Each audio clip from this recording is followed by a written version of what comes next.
So I'm like supposed to be really pissed at Ivanka right now because somebody's got some charges pending, and it's literally what happened to me, right? Like literally, I was kidnapped, and when I was kidnapped, they tortured me, and right after they told me that they were going to relent because I had explained my way out of the accusations, they took a picture of me, and then they took that picture off and put somebody else's picture over it, which was Ivanka Trump's. And I was like, why would you do that? And now I know why, because I've tracked it and I reported it. Um, and I'm supposed to like have these like really like serious admonishments of Ivanka and like actually believe that I'm not allowed to be a woman as long as Ivanka gets to have my old life. Like the life of a woman that investigated trafficking, like the life of a woman that had a business plan and wanted to share it with other women, including women from other countries.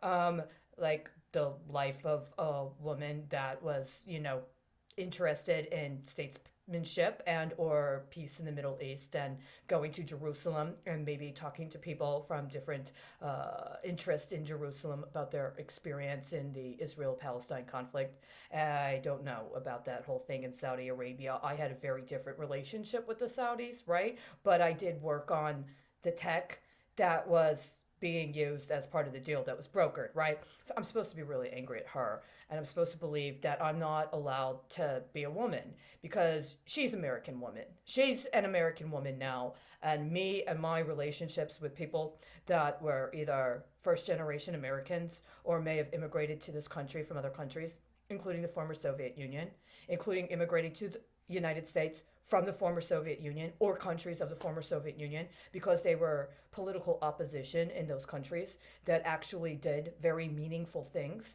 things that I would want to be proud of people in my country doing with me, even if they were immigrants from other countries. But apparently, the only way you get to be from a country of the former Soviet Union in the United States is if you're, somebody that somehow is able to get somebody to sponsor you against being characterized as, I don't know, a spy?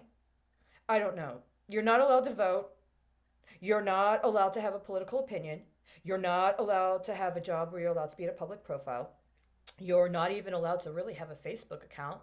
You're not allowed to do any kind of work where you're able to be legitimately engaged in any sort of investment paradigm. And you're supposed to believe somehow that your life has been appropriated for alleged intelligence, which requires you to engage in acts of very racialized sexuality that has a specific fetish quality associated with it. If you can be a e-slave, right? If you could be an e-slav. Have you ever been an e-slav? Do you know what an e-slav is? It's like one of those things they do in the cryptocurrency economy where they take parts of words and they mix them up. So the slave becomes an e-slav.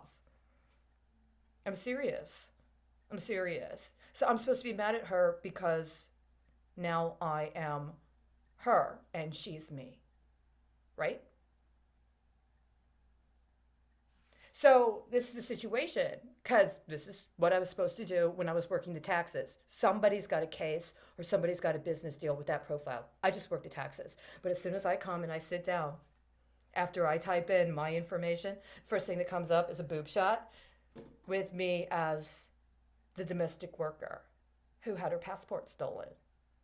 So I guess you guys are going to figure out today what you're going to do and how you're going to respond to my accusation of bond fraud because I know there's a 20-year working today, isn't there?